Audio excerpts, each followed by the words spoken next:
오늘 말씀의 주제는 미루지 말고 할 수 있을 때 마음껏 효도합시다. 이런 내용으로 주제로 말씀을 좀 드리려고 합니다. 미루지 말고 지금 너무 바빠. 아이들 좀 키워놓은 다음에 집 한 칸이라도 마련한 다음에 이렇게 미루지 말고 할 수 있을 때 마음껏 효도합시다 하는 그런 말씀입니다. 지난 2018년 5월 8일 어버이날이죠. 국민일보 일면에 난 기사입니다. 그 기사 내용을 그대로 여러분들에게 한번 읽어드리면서 말씀을 시작할까 합니다. 보건복지부 등이 발표한 2016년 노인 학대 현황 보고서에 따르면, 노인을 학대한 현황 보고서에 따르면 학대 가해자 10명 중 10명이 학대했다면 4명이 아들인 것으로 나타났다. 아들이 가해한다는 것. 최근 국회 행정안전위원회 홍철호 의원이 경찰청으로부터 받은 자료에 따르면 자신 또는 배우자의 부모를 때리는 등, 그러니까 자신의 부모라든가 아니면 아내의 부모를 때리는 등 패륜 범죄가 5년 새 2배 이상으로 늘어났다. 2012년 956건에서 2017년 5년 만에 1962건으로 증가했다. 이런 이야기를 제가 읽었습니다. 오늘은 어버이 주일입니다. 이 세상에서 부모님의 사랑처럼 깊고 높고 넓은 사랑이 어디 있겠어요? 또 부모님이 살아계셔서 자식을 위해 기도해 주신다는 것만큼 우리의 마음을 든든하게 하고 넉넉히 하게 하는 일이 또 어디 있겠습니까? 우리가 신앙생활 하다 보면은 중보기도하라, 중보기도 얘기를 많이 하지만은 부모님의 자식을 위한 중보기도만큼 간절한 기도가 어디 있겠습니까? 목회자가 교우들을 위해서 기도하고 또 교우들끼리 또 기도를 하고 형제 자매 사이 기도하지만은 부모님이 자식을 위한 기도만큼 그 깊이와 무게가 나가는 기도가 어디 있겠냐 말이죠. 부모님의 가슴이란 힘든 인생살에 지쳤을 때 언제나 찾아 안길 수 있는 영원한 고향이 아니겠습니까? 이런 일이 있었습니다. 군대 간 아들이 무슨 일로 상관을 살해하고 군법회의에서 사형 선고를 받았습니다. 사형 선고가 죽는 것이라는 사실을 안 시골의 늙은 어머님은 강물에 뛰어들어서 자살을 했습니다. 강가에 나란히 벗어놓은 고무 신발 안에는 종이 쪼가리에 쓴 유서라고도 할 것 없는 유서가 한 장 있었습니다. 물론 받침자도 틀리고 소리 나는 대로 적은 글이었어요. 그 내용은 이렇습니다. 선생님들, 아들 대신 내가 죽으니 그놈 목숨 한 번만 살려주십시오. 그놈은 본디 착한 놈입니다. 이런 얘기예요. 사형 선고가 죽는 거라는 건 알고 내 목숨 버리면 자식은 살려주겠지 하는 생각으로 이렇게 했다는 거예요. 가슴 울리는 이야기가 아니겠습니까? 우리 모두는 이런 사랑을 받으면서 살아왔던 것입니다. 엄마를 부탁해라는 그런 소설이 있습니다. 작가 신경숙 씨의 작품으로 치매 초기에 노모를 잃어버린 가족이 그녀를 애타게 찾는 내용이죠. 식구들이 엄마를 잃어버리고 나서야 깨달은 진리 사실이 하나가 있었습니다. 그것은 뭐냐면은 그동안 자신들이 엄마를 잊고 살아왔음을, 엄마는 그 자리에 늘 있는 줄 알았습니다. 그 사랑도 그 관심도 늘 있는 줄 알았습니다. 그런데 이 치매에 걸린 노모를 잃어버리고 나서 어머니의 자리를 느꼈다는 얘기죠. 여러분, 우리 주보에 보면은요, 어머니의 은혜라 마음이라 하는 그런 노래가 후면에 이렇게 적혀져 있습니다. 한번 이 노래를 한번 불러보도록 하겠습니다. 이 노래는 양주동 씨가 작사한 가곡인데 얼마나 그 가사 내용이 좋은지 모릅니다. 나실제 괴로움 다 잊으시고 기를제 밤낮으로 애쓰는 마음, 진 자리 마른 자리 갈아 누시며 손발이 다닳도록 고생하시네. 50년대, 60년대, 70년대 모질고 어려울 때 여러분 부모님들을 생각하시면서 함께 찬양 노래하는 그런 시간이 되었으면 좋겠습니다.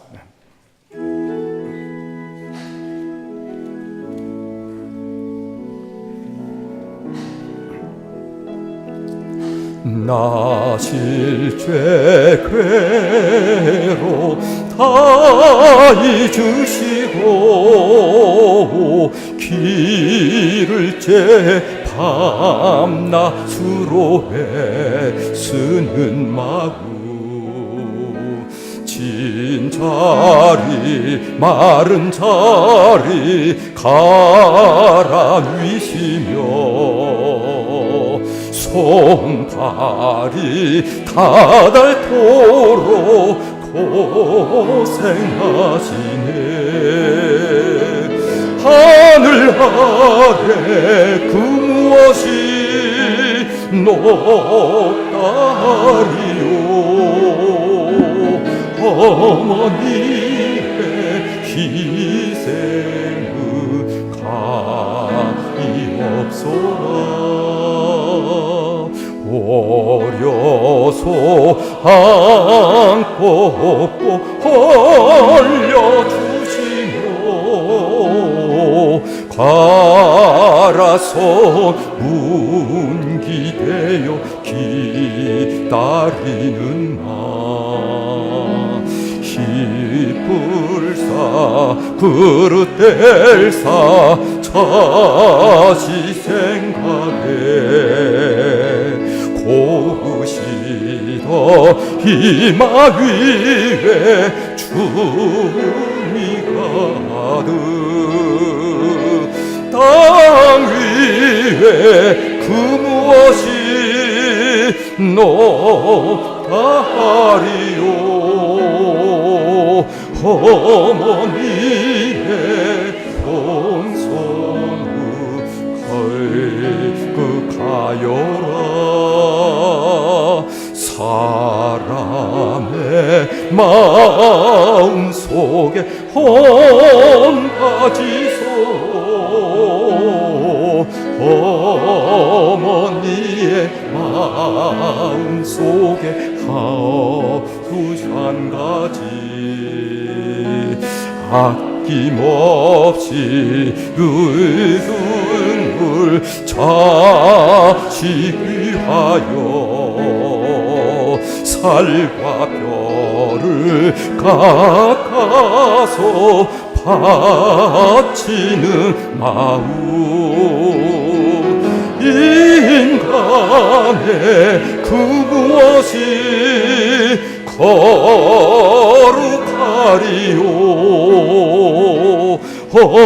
어머니의 사랑은 그지없어라. 아멘. 참 좋은 가사이고 또 노래입니다. 우리가 365일을 삶을 살지만은 이런 종류의 노래를 불러본 적이 거의 없는 것 같아요. 아이들이 중얼중얼 무슨 소리인지 알아듣지도 못하는 그런 거는 많이 불렀지만 오늘 하루만이라도 오늘 이 어머님의 은혜 마음을 깊이 새기면서 살아가는 여러분이 되시길 바랍니다. 스토트라는 학자는 이런 이야기를 한 적이 있어요. 모든 문명은 부모의 권위에 대한 인식을 안정된 사회의 필수 조건으로 간주해왔다. 이런 말을 했습니다. 무슨 말인가 하면은 한 문명의 건강성은 그 사회가 부모의 권위에 대해서 어떻게 생각하냐에 있다는 것입니다. 즉 부모를 공경하는 사회는 그 사회가 건강한 사회로 그 문명의 수명은 길고 부모를 거역하고 그 권위를 무시한 사회는 병든 사회, 지친 사회로 그 문명은 곧 소멸되고 만다는 것입니다. 그래서 우리가 누리는 이 문화, 우리 사회의 이 문명이 건강한 문명인가 하는 그 척도가 뭐냐면은 그 가정에서 부모를 어떻게 여기느냐, 부모의 권위를 인정하고 존중하고 효도하면은 그 문화는 건강한 문화가 되는 것이고, 그렇지 않고 부모를 무시하고 효도라는 가치가 땅에 떨어지고 이러면은 그 문화는 멀지 않아 무너질 그런 소멸된 문화라, 그런 이야기합니다.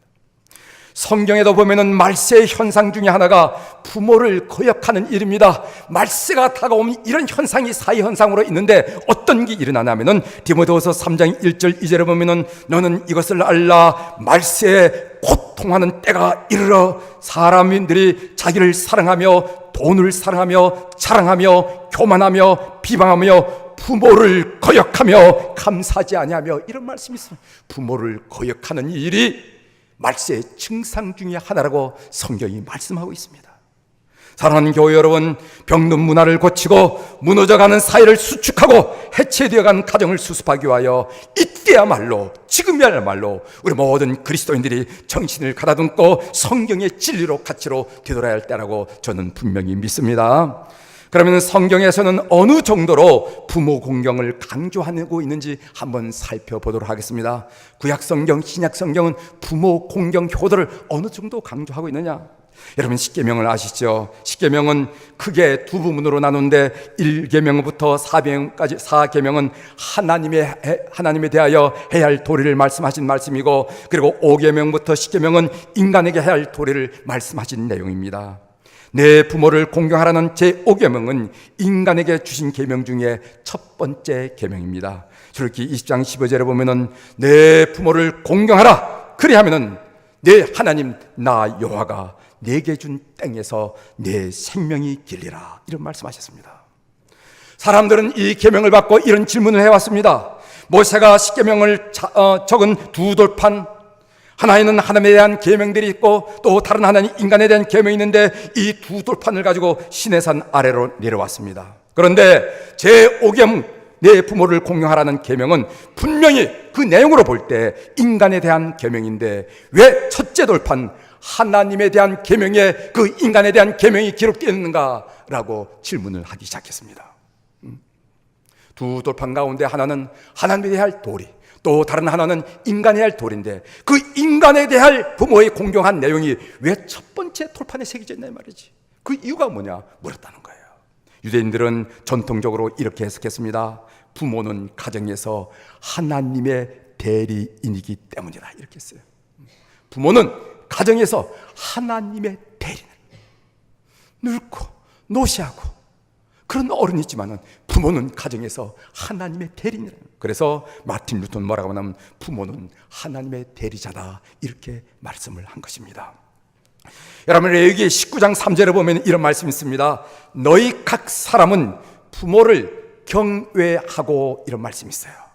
성경에서 경외라는 단어는 하나님과의 관계에서만 쓰는 단어인데 어떻게 부모에게 이 단어가 쓰여 있을까? 경외, 그것은 하나님을 경외하라 올리는 말입니다.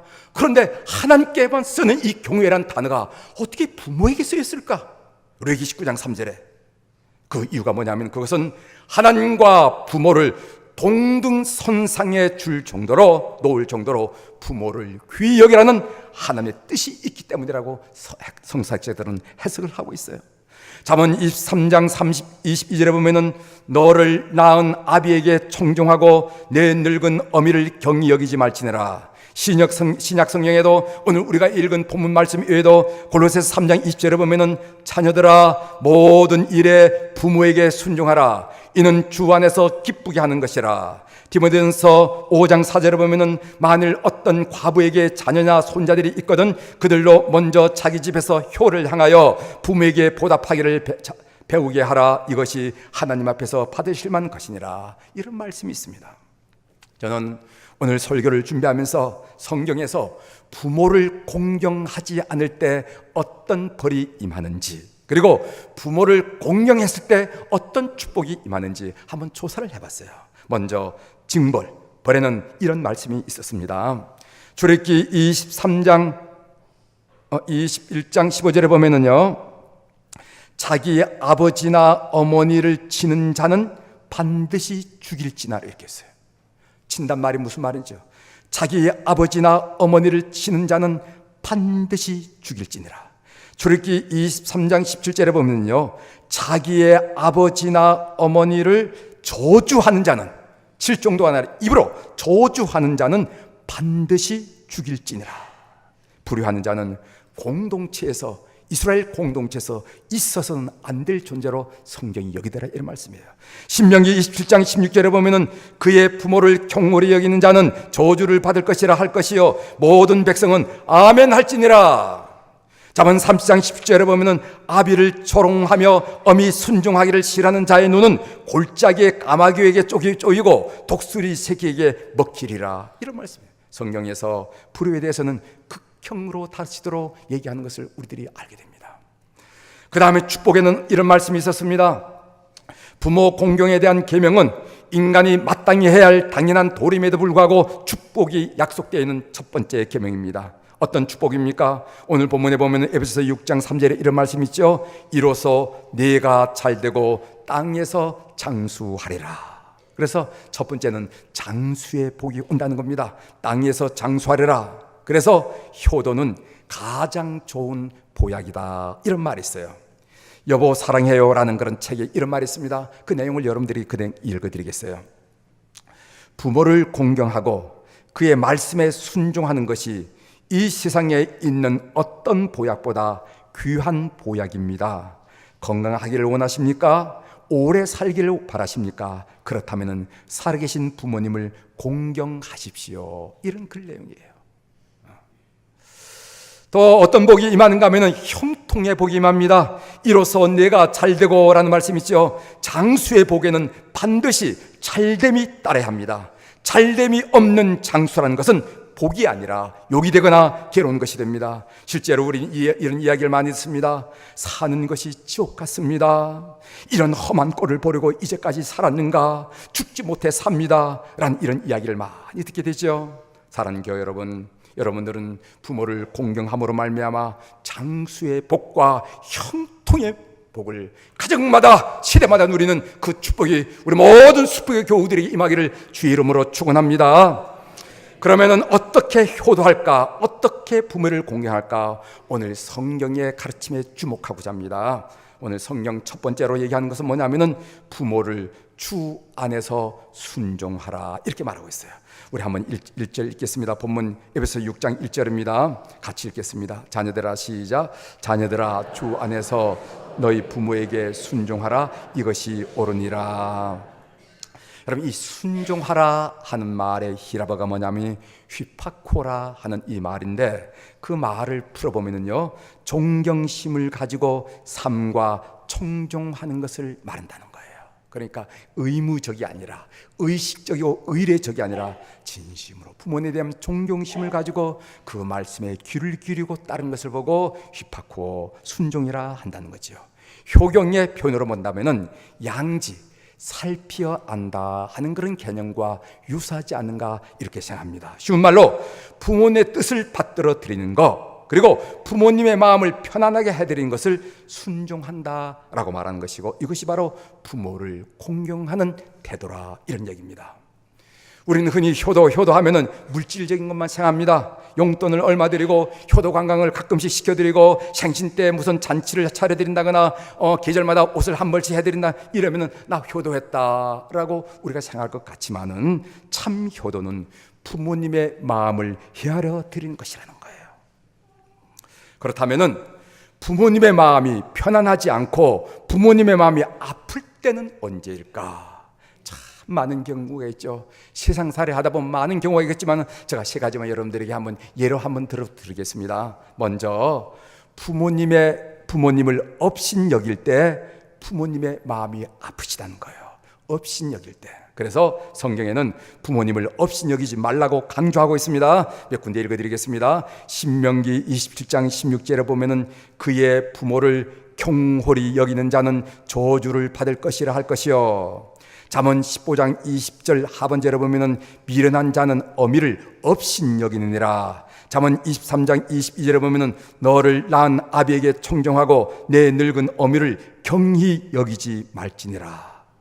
부모의 생각하는 것에 세대 차이가 난다고 무시하면은, 부모가 많이 배우지 못했다고 뭘 아시냐고 무시하면은, 부모가 돈을 벌지 못한다고 무시하면은, 부모가 도덕적으로 흠이 있다고 무시하면은, 아무리 용돈을 해드리고 좋은 옷을 해드리고 아무리 맛있는 음식을 장만해 드린다다 그는 효는 아니라는 거예요. 우리가 인생을 살면서 부모의 권위를 인정해 드리는 이유는 부모가 지식이 많기 때문도 아니고, 부모의 직위가 높기 때문도 아니고, 부모가 도덕적으로 결점이 없는 그런 인격이 높기 때문도 아니라 부모이기 때문에, 부모의 위치 때문에 순종하라고 성경이 요구한다는 겁니다. 부모님이기 때문에 그 권위를 인정하라는 거예요. 너가 그 부모님의 몸을 통해서 나왔기 때문에 인정하는 것이 오늘 성경의 가르침이라는 것을 아시길 바랍니다. 또한 부모를 원망할 때 부모님의 마음이 아프십니다. 부모님을 원망할 때, 부모님이 저를 위해 해준 것이 뭐가 있습니까? 남들은 사업 자금을 대준다, 무슨 집을 사준다, 차를 사준다 하는데 부모님 저한테 살아보라고 돈 한 푼 주신 적이 있으십니까? 부모님이 저를 이렇게 키웠으니까 이렇게 살 수밖에 없죠. 이렇게 부모님을 향해서 불평과 원망을 할 때 그 불평과 원망 소리를 들으면 부모님의 마음이 좋지 않다는 것입니다. 이렇게 원망하는 것이 불효라는 것이죠. 그리고 부모님 앞에서 자식들이 다툴 때 부모님의 마음이 아픕니다. 자식들이 다툴 때, 목회를 하다 보면요, 한 가정에 대소사에 초청받을 때가 있습니다. 어떤 가정에 가보면은요, 부모 앞에서 자식 며느리들이 다 모여 무슨 얘기가 그렇게 재미있는지 웃음이 그치지 않고 서로 형제끼리 격려하는 그런 집이 있어요. 참 흐뭇하죠. 그런데 어떤 가정에 가보면요, 들어갈 때부터 분위기가 서먹서먹합니다. 느끼잖아요, 사람이니까. 무슨 이해관계가 그렇게 얽히고 설켰는지 형제끼리 다투고, 몇째 며느리는 왔느냐 안 나오니, 둘째는 왜 안 보입니까? 다시는 안 오겠다가 울고 불고, 그런 가정도 있어요. 그러면은 그 부모님이 뭐라고 하면서 혀를 끌끌 차는지 아세요? 내가 이 꼴을 안 보려면은 어서 죽어야지. 목사님 앞에 미안하기도 하고, 그런 가정 환경이 미안하기도 하고 죄송스럽기도 하니까, 목사님 이런 꼴을 안 보려면 제가 죽어야 되겠죠. 이런 이야기를 쉽지 않게 듣게 됩니다. 된 집안은 어린이집에 계실 때는 말소리조차 크게 하지 않아요. 된 집안은, 우리 수배교인들은 품이 있는 집안이죠. 우리 교인들 품이 있다고 그러면 좋아하더라고요. 품이 있죠. 된 집안, 품이 있는 집안은 어른이 계실 때는 말소리도 크게 하잖아. 조용히 하자고. 아버지 계시는데, 어머니 계시는데, 얘들아 조용히 해. 할아버지 계시는데, 할머니 계시는데 큰 소리 하면 이렇게 다스려 나간다는 거죠. 자, 이것이 먼저 순종이란 의미입니다. 두 번째로는 어떻게 효도할까요? 내 아버지와 어머니를 공경하라 하는 말씀입니다. 우리 2절의 말씀 한번 같이 읽어보도록 하겠습니다. 네, 시작. 내 아버지와 어머니를 공경하라. 이것은 약속이 있는 첫 계명이니. 아멘. 우리가 첫 번째는 순종이라는 단어를 우리가 새겨봤습니다. 오늘 두 번째는 공경이라는 단어를 새겨봅니다. 이 공경하라 하는 말은 히라브로 티마우라 하는 이 단어인데, 이 단어를 좀 풀어보면은요, 사랑과 존경을 나타내기 위한 모든 책임 이행을 총칭하는 말이라는 것이죠. 효경의 표현으로 말하면 공양이라 이렇게 표현할까요? 부모님의 육체를 보존해 드린 것을 말한다는 것이죠. 조금 전에 말씀드린 순종은 부모님의 마음을 편안하게 드린 것이라면, 공경은 부모님의 육체를 편안하게 보존해 드린 것을 의미한다는 것이죠. 부모님의 의식주 문제를 편안하게 해드려야 됩니다. 우리 한국 영화 중에서 제가 그 제목은 잃어버렸지만은, 자식들이 부모님을 서로 안 보시겠다고, 어떤 자식은 지방으로 자원해서 정근을 가고, 둘째 자식은 난 상속을 적게 받을 거니까 안 보시겠다고 하면서 이렇게 하는 것을 봤어요. 부모님이 며느리 눈치 봐가면서 큰근히 2~3개월 머무르다가 또 다른 거처로 자식 집으로 거처를 옮기는 그런 모습이 있었습니다. 그 영화 제목과 내용은 다 잊어버렸지만은 형제서에서 그런 패륜 짓을 하는 것을 봤습니다. 부모님의 의식주 문제를 편안하게 해드리지 못하는 것은 불효라는 것은 알아요. 자식으로 태어나서 뭐 어떤 상황이든 간에, 어떤 여건이든 간에 부모님의 의식주 문제를 편하게 못 들은 것은요, 불효라는 거예요. 우리가 부모를 모신다는 것은 쉬운 일은 아닌 것은 알지만은, 우리 사랑하는 교우들이 이 세상 사람들에게 귀감이 되도록 보란 듯이 부모님을 잘 모시는 우리 교우들 가정 되기를 주의 이름으로 축원합니다. 저 가정은 어떤 가정인데, 저 가정은 믿는 가정이야, 저 가정은 예수 믿는 가정이야 하면서 오늘 우리 가정에 있는 그 효도의 그 공경의 역사를 통해서 그리스도를 선전하고 자랑하는 그런 가정들이 되기를 바랍니다. 세 번째로 어떻게 효도할까요? 그것은 부모님이 예수 그리스도를 영접하시도록 해드리는 것입니다. 그래서 오늘 본문에 보면 주 안에서라는 말이 있어요. 최고의 효도는 부모님께 예수 그리스도를 소개해드리는 일입니다. 고린도후서 4장 16절에 보면 이런 말씀이 있습니다. 그러므로 우리가 낙심하지 아니하노니 우리의 겉사람은 낡아지나 우리의 속사람은 날로 새로워지도다 라는 말씀이 있습니다. 세월이 흐르면 누구를 막론하고 겉사람은 낡아집니다. 세월의 무게를 버틸 육체가 어디 있겠습니까? 여러분의 육체는 세월의 무게를 이깁니까? 그렇지 않죠. 자녀 여러분, 부모님이 이 땅의 집착에서 노임을 받고 천국의 소망으로 살아가길 원하십니까? 부모님이 남은 나날을 우울하게 보내는 것이 아니라 기쁨으로 살아가기를 원하십니까? 부모님이 여러 가지 못마땅하게 여기면서 불평과 불만 가운데 살아가기를 원하십니까? 아니면 감사로 살아가기를 원하십니까? 부모님이 속 좁은 아이처럼 투정을 부르는 것이 아니라 여유와 아량을 베풀면서 살아가기를 원하십니까? 부모님이 주눅들지 않고 당당하게 천국 소망을 가지고 탐나게 살아가기를 원하십니까? 그것이 여러분들의 원함이 된다면 반드시 예수 그리스도께 부모님을 소개해 주는 여러분이 되시길 바랍니다. 여러분이 후회하지 않으려면요, 예수 그리스도를 꼭 전해 주십시오. 부모님은 우리 곁에 늘 계시지 않습니다. 이제 말씀을 마치겠습니다. 부모님을 어떻게 효도해야 할지는 저마다 다를 수가 있어요. 어릴 적에는 제 할 일을 제대로 하는 것일 수 있습니다. 청년 때에는 부모님과 자주 상의하고 존중하는 것일 수 있습니다. 그리고 또 결혼해서는 자주 문안하고 연락하는 것일 수가 있습니다. 장성해서는 먼저 알아서 부모님 필요를 채워드리는 것일 수가 있습니다. 사랑하는 교회 여러분, 미루지 말고 할 수 있을 때 마음껏 효도해서 하나님께 기억되신 바 되는 여러분들의 삶이 되기를 바랍니다. 우리 모두 부모 공경하여 하나님이 주시고자 하는 약속을 충만히 누리는 우리 수표교 성도들이 되기를 주의 이름으로 축원합니다.